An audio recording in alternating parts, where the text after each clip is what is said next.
Hi. Um, Today I wanted to do a shorter video, and I wanted to talk about the importance of words in the English language and their definitions. So the idea for this actually just came up while I was watching football. I have the rest of the world calls it, or in the US, we call it soccer.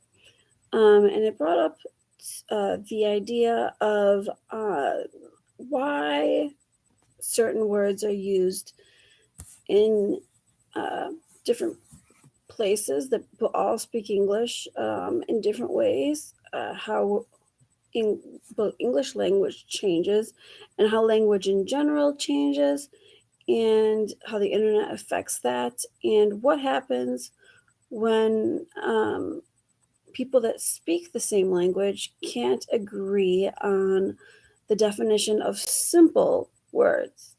And I'm talking very simple definitions. So I try to watch a variety of uh, different sides of arguments, and I recently watched a Joe Rogan podcast with Matt Walsh, who is on the Daily Wire, and they were talking about gay marriage. And so Matt Walsh's argument against gay marriage wasn't so much that he was against uh, gays getting married, although, I mean, that's part of it, but his argument was that the word marriage in and of itself means a man and a woman, two people that come together that can procreate is a marriage. It's a foundation for a family. And when you have two people that are in love but can't procreate, that is something else. And he made the argument that if we were to start a new civilization, and for whatever reason, people branched off in these, you know, different uh, love groups, and you had your man and woman that could make a child, and you also had a maybe man and man, or a woman and woman, or several people. Matt Walsh made the arguments that they would probably come up with different terms for these different types of relationships. And to me, that actually is a very logical explanation for not so much being against, I mean, being against gay marriage for the sake of keeping the language clear, or consistent, which becomes important when you see now how our culture has really come to a point where Matt Walsh also made a movie and people can't define what a woman is. But that's actually not what I wanted to talk about. I wanted to talk about some smaller words. And so, for example, let's step back a notch, I guess, out of well, now politics is involved in everything. But for example, when you're young, um, before you learn about politics, there's certain words that you can't say, the swear words. And I think as we've gotten older, that for a while, I remember on South Park when they couldn't say certain words, and then eventually it seemed like uh, I think the damn was allowed, and then all of a sudden, rhymes with witch was allowed, and you started to see that a lot more, like in the show Breaking Bad. They said Jesse Pinkman's character, they have compilations of him saying, I guess, the word for female dog. I don't have any monetary support here, but I don't want my channel to get taken down. But then you started seeing on South Park. I remember all of a sudden when um, the word for poop was allowed, and then suddenly the f bombs came into place. So I remember the actually exact episode on South Park where they had dropped a certain number of f bombs, and it was something about like curse words were actually a curse, and when everybody said them, I don't know. South Park generally tends to get out of control, but it almost seems like we're living in a South Park episode. So, anyways, this is kind of when these words didn't become so well, forbidden or taboo, so to speak. But there's still a lot of words that are taboo or have become more so. I've noticed. Um, the racial slang, racial not I don't know why I said slang, racial derogatory racial terms have always been a big no-no, but especially towards certain groups. Now that can be in the Spanish language. The word for black is negro, and a lot of times, if a black person hears people speaking Spanish and they hear someone referring to, like the color black, negro, mi teléfono es negro, they might think that they're saying something else.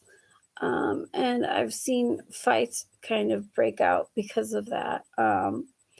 But, anyways, so that word in particular, not the Spanish version, but the English version. Now, Black people have used it in songs and tried to say they're taking the power back. And to an extent, I think, I guess I can't talk on it because I'm not Black, but I would say hearing any word excessively does seem to take the impact away.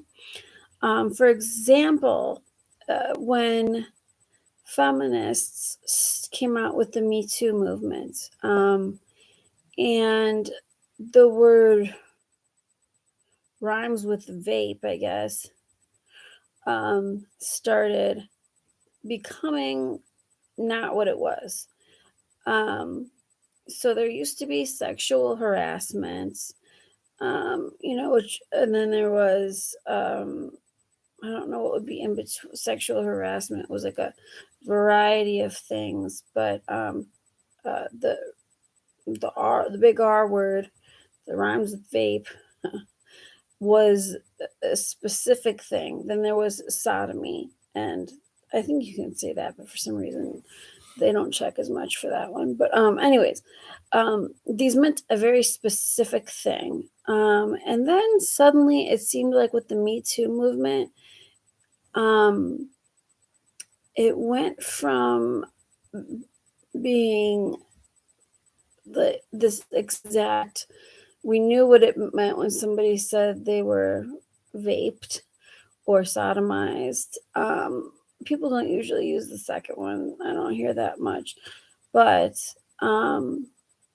suddenly it was uh, the word was used so much that it did lose its power. It means a very specific thing, and to accuse someone of it is the word did have a lot of power at one time, and I think a lot of women didn't even want to accuse people of that. For example, there's working in psych, there's a lot of women that thought that for it to be considered a RAPE was to like be like a violent thing in the street from a stranger, not someone you know, not someone that you have in your house. Um, but that wasn't always the case. It can also be um, a friend, and as long as the woman is not into it and she's saying no, generally that's where the line was drawn. However, this somehow became like, I remember women started saying, just ridiculous things, like if they were hollered at in the street, that was equivalent to being raped, which really takes the power away from the word, because the real victims of this, were suffering because other people are using the word and they're throwing it around, when it wasn't, uh, that wasn't the true meaning. And so when a word is important and it needs to be used in the correct form, and people start using it in an incorrect form, that I don't want to say shock factor, because it's not a shock factor, but the I guess the truth of the word becomes murky. So that's why it is very important that, the definition of the words in a society are agreed upon, so we can communicate properly. For example, if you're a police officer or in a hospital and someone comes up to you and says, in the emergency room or at the police desk, I want to report, um, a rape or whatever, you want to know what they mean. You don't want to think that someone was just touched inappropriately, or that someone said something they didn't like, because that's not the same thing. Um, and that's kind of what started happening with this Me Too movement. Now you're also hearing, Ben Shapiro. Uh, Somebody said that his, um, mere presence at some type of an event recently was violence, and it caused, words. They were saying words are violence, and people have been saying words are violence, and which doesn't make sense because words are not violence. And so then that even takes away the meaning of violence, and that Ben Shapiro's mere presence was a threat to their existence. So then you get into this murky world water where it's like, are you talking in, are you being literal? And even the word literal is now, and I blame Kim Kardashian especially for using this word literally, has now become, to mean almost the exact opposite of what it says in the dictionary. So a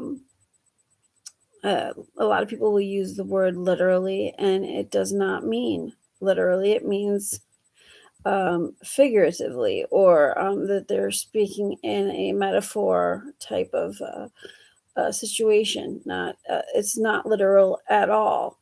Um, and so I believe they've even added the word to the dictionary where literal doesn't mean. I'm actually going to type literal in right now. Okay, definition of literally. Okay, so let's see what Google comes up with. Okay, so it says, these are the two definitions. So the real definition, it says in a literal manner or sense to mean exactly. The driver took it literally when asked to go straight across the traffic circle. So traffic circles are in Europe. If you're in the US, they have circles. So instead of going in the circle, that would mean he just cut across it, which would mean have a lot of issues. Then it says informal, they've added, used for emphasis to express strong feelings while not being true. Um, so that's kind of like the exact opposite definition. I was literally blown away by the response I got. I'm at loss for words when they add a definition of a word that is the opposite of the definition to a dictionary. Okay, so then people ask, what is the new definition of literally? Let's look on that. In a literal sense or manner, actually, in effect, virtually. And it says Merriam Webster, did we change the definition of the word literally to mean figuratively? Is it ever okay to use literally to mean figuratively? Um, let's see. This is an article. Um, it says there is no plot by dictionary makers to destroy our language. There is not even a plot to loosen our language's morals and corrupt it a bit. There is, however, a strong impulse among lexicographers to catalog the language as it is used, and there is a considerable body of evidence indicating that literally has been used in this fashion for a very long time. So, um, I don't even know how to take that. I'll attach this um, I'll attach the uh, what do you call it article here in my chat. The ridiculousness of this article. I mean, they say they're not trying to destroy the language, but at the same time, they're doing exactly that. So moving on, Jordan Peterson recently sat down with someone, I can't remember who, and he was also talking about the destruction of language and how when you cannot even communicate with somebody because people are not understanding words correctly, it makes it very hard to have a functioning society when people cannot communicate in the same language. How are we, at the basic level, a society cannot function like that. So, you know, adding slang words is a whole nother thing, which is slang words are being added at an extremely fast pace that didn't happen before. But this changing of words is also occurring extremely fast. The other thing would be, as I mentioned earlier, Matt Walsh's, he made a documentary, What is a Woman? And I'm really surprised that feminists are not bothered by this in some type of way. Because, for example, there was Title IX Sports, was a what do you call it, athletic wear made after Title IX, which was to allow girls in sports to have their own sports teams. And this was a big deal. This was a liberal thing. This was on the leftist side. It was so Title IX came in. Let me look. Title IX sports. The Department of Justice. So Title IX prohibits sex discrimination in the education programs and activities of entities that receive federal financial education. What is meant by Title IX? Title IX states no person in the United States shall, on the basis of sex, be excluded from participation in any education program. But this was mainly to sports, I believe. It does say education if you look it up. And then There is the Title IX athletic wear, which I was referring to, and that's actually how I became to be aware of what Title IX actually was. However, now that we have changed the meaning of what a woman is, um, how can we even really? It kind of completely takes that back. Um, Title IX, it kind of erases all that was done to help women if we can't define what a woman is. And it's very confusing also to children if we can't define basic words like boy and girl. It's definitely not helping them in any term. It would be lovely if we all lived in this world where we could just flow around and be whatever our spirit was. And you can do that when you meditate, but in order for a society to function, we have to have these words. So that's why they are so important, and mainly for communication, because the obviously a lot of people will talk about body language and all of that, but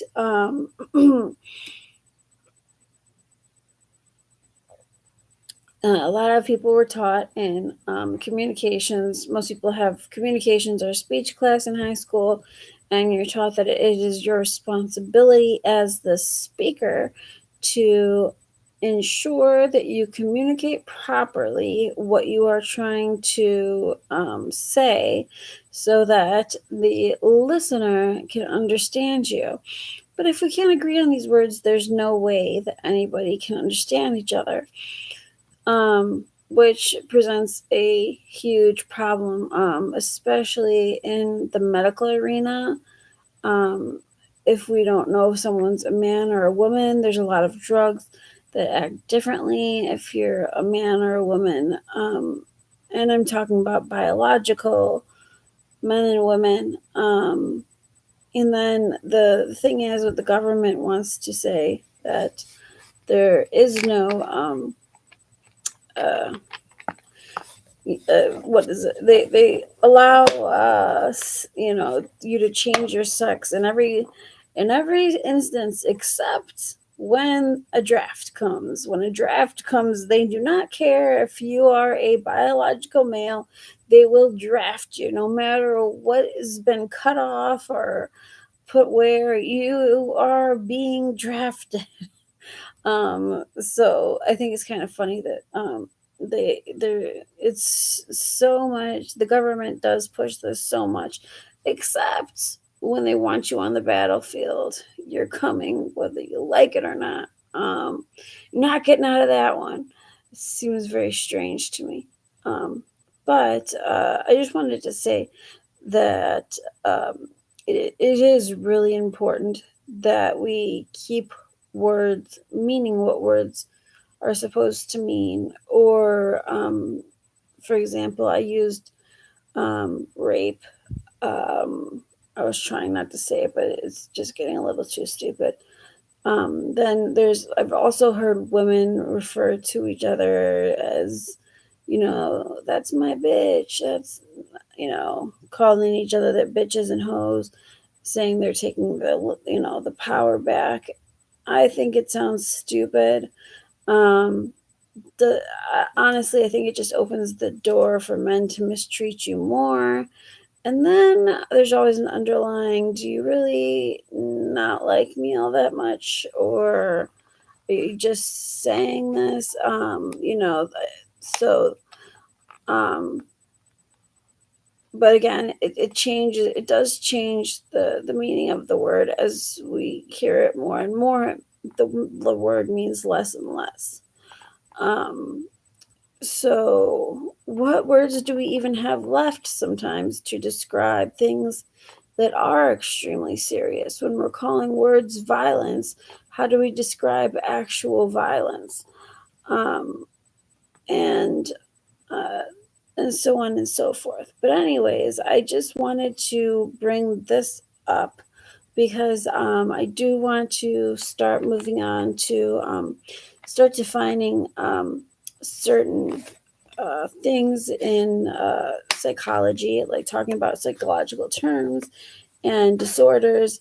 And I've seen a lot of things thrown around lately. I had a friend who would always, if you disagreed with him, he'd say you were gaslighting him. And disagreeing with someone is not gaslighting. I've seen gaslighting thrown around a lot lately. I'm not sure why or where people have picked this up from because it was not so well known even a few years back. I never really heard people use it except for rarely if we were trying to diagnose someone with like a personality disorder. Um, but it is extremely important in psych too that we don't just throw words around. Another word that I also hear people getting confused, and it would drive me insane as a when I would teach pharmacology as a nursing professor, would be physical dependence versus addiction. There is a huge difference in the two. Being physically dependent on something and being addicted to something are two different things. Physical dependence is usually on a substance. For example, if you take the blood pressure medication that is a beta blocker, your body will become physically dependent on it because your heart will build more transmitters, and you will need more and more beta blockers. If you don't have those beta, if you don't take the medicine, and your blood pressure goes up, you will. There was a basketball player, for example, that died from not taking his blood pressure medication. He had familial high blood pressure. It was genetic, and so that is physical dependence. It doesn't mean he was addicted to it. Addiction, it has a negative connotation. Addiction means usually that there is a negative, it has a negative effect on your life, not a positive, such as keeping you alive, or making you function. It usually makes you not function. There are functioning addicts, but again, also with addiction, it doesn't have to be a substance. It can be a thing, a person, like gambling, social media, stealing, other types of adrenaline rushes. There's lots of things that can be addiction. It's something that causes in your life something negative. So those are words also that people often just throw around, and it drives me crazy because people just don't know what they are talking about, and they act like they're so certain. Anyways, those are the importance of words. So I want this to be a channel about self improvement and how we can improve ourselves.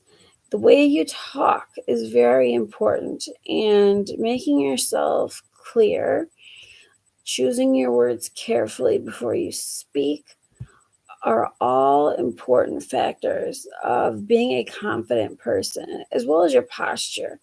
Um, for years, I had a back injury when I was very young, and I had my muscle right here would kind of like pull on my neck.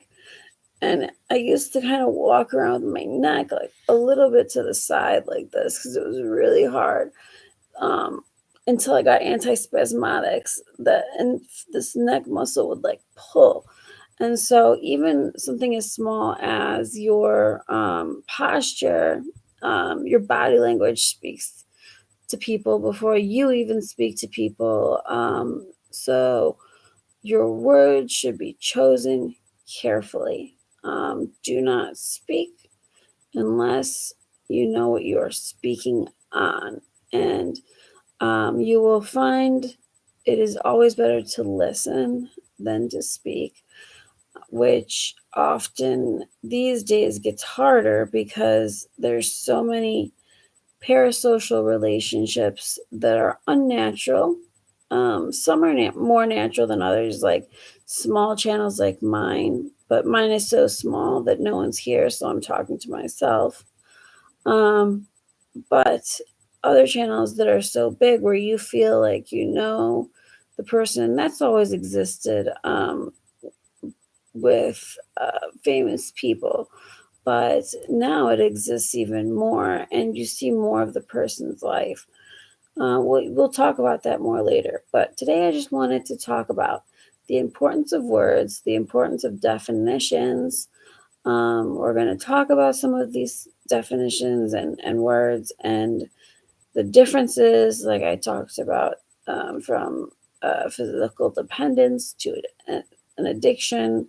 We'll talk about being narcissistic, having narcissistic qualities versus having narcissistic personality disorder, things like that. So it's important that you know the difference and that you educate yourself and others if they're willing to listen. So that's all I had to say for today. It was more of a short, casual video, and I hope you enjoyed it. Once again, I do offer a free 1 hour consultation if you're interested in talking. I want to help people reach their goals, and I can help you by doing that little by little. I can help by being the person that listens to you if you just need someone to listen to.